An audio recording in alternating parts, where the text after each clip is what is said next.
1613, Galileo wrote and published his letter on solar spots, which defended the Copernican theories. Little did Galileo know that a professor of history by the name of Father Lorini would disagree with his opinions so deeply that he would cause the trials of Galileo. After reading the letter of solar spots, Father Lorini disapproved of Galileo's ideas. He strongly believed that it violated the scripture, which stated that the earth was the center of the universe. Father Lorini spoke out against Galileo and was later forced to publicly apologize, saying that he said a couple of words to effect that the doctrine of...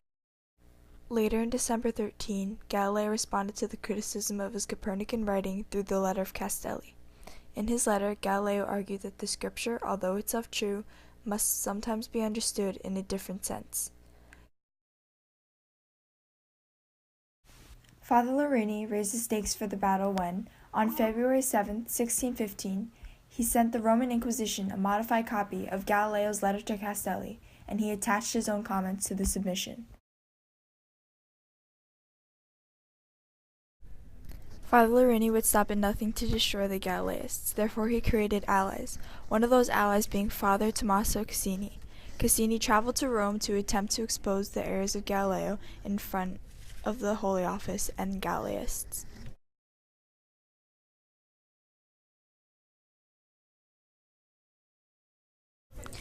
Matteo Cassini, Father Tommaso's brother, hears of his brother exposing Galileo and is surprised and fumed at this matter.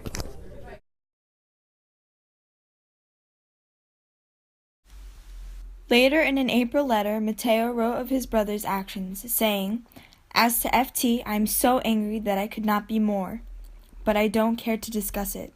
He opened up with me in private the other day, and he revealed such dreadful plans that I could scarcely control myself."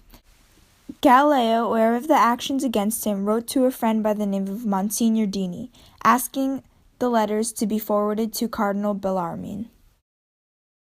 Cardinal Bellarmine stated his opinions on the Galileo controversy on February 12, 1615, through the letter to Father Foscarini.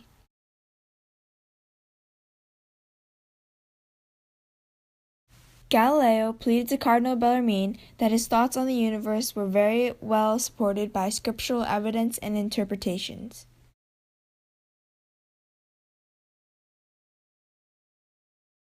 Called before Cardinal Bellarmine on February 25, 1616, according to a witness by the name of Cardinal Aregius, Galileo remained silent with all of his signs.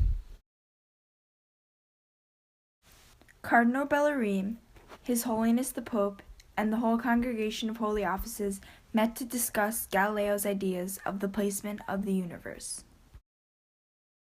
Galileo's domination stopped the Copernican movement dead in its tracks. For Galileo, his domination marked the beginning of a period of silence. He busied himself with tasks such as using tables of the moons of Jupiter. He enjoyed the attention of his daughter Maria Celeste and adjusted to a world which elevated mindless conformism over scientific. In 1623, Galileo received some hopeful news. Cardinal Maffeo Barberini had been elected pope. Unlike the dull and mean-tempered Pope Paul V, the new Pope, Urban VIII, held a generally positive view of the arts and science.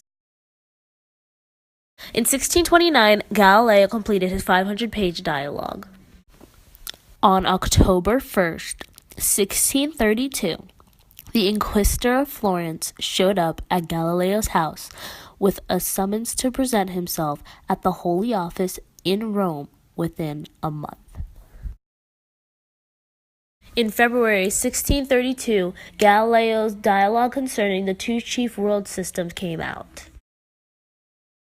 Infuriated, orders had come from Rome to suspend publication on his book, and Galileo was now fearing his punishment. The Pope had been convinced that the dialogue was nothing but, quote-unquote, a thinly veiled brief for the Copernican model. The Pope, thinking Galileo was out to ridicule him, sent a special command out to one person to investigate Galileo. Galileo was consoled at the embassy. Niccolini had to tell Galileo that he would stand trial and that the points of his case had been decided already. Galileo officially gave up to the Holy Office and was imprisoned in the Inquisition building. He was restricted of many things. Father Farenzula described his discussion with Galileo through a letter. Quote unquote, I entered into discourse with Galileo yesterday afternoon, and after many arguments and rejoinders had passed between us, by God's grace I attained my object, for I brought him to a full sense of his error, so that he could clearly recognize that he had erred and gotten too far in his book.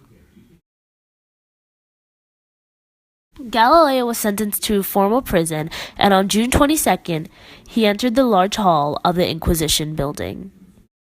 Galileo knelt and listened to his sentence, quote unquote, whereas you, Galileo, the son of the late Vincenzo Galilei, Florentine, aged 70 years, were in the year 1615 denounced to this holy office for holding as true the false doctrine. Quiet on the set! Quiet on the set! Scene 21, take 2. I sent it to you too. With those socks on, you gotta look at the shoes that they wear blue on. Oh, I'll drag you. Ready? Backstroke. Backstroke. Hold the pole. Hold the pole. Hold the pole. Whee! It's funny because the handle just came off. Okay, to 25 cents a year. Okay. Today. Wait, what are we doing? Okay.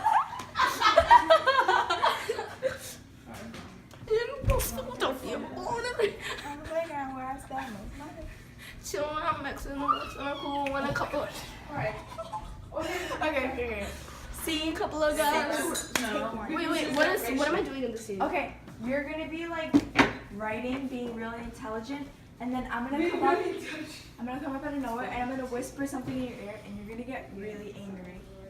Be like, oh no. I feel like this is not So I'm gonna be like, and they'll be like, the theme song in the back will be like, dun dun dun. Okay, cause I'm like telling you, I'm your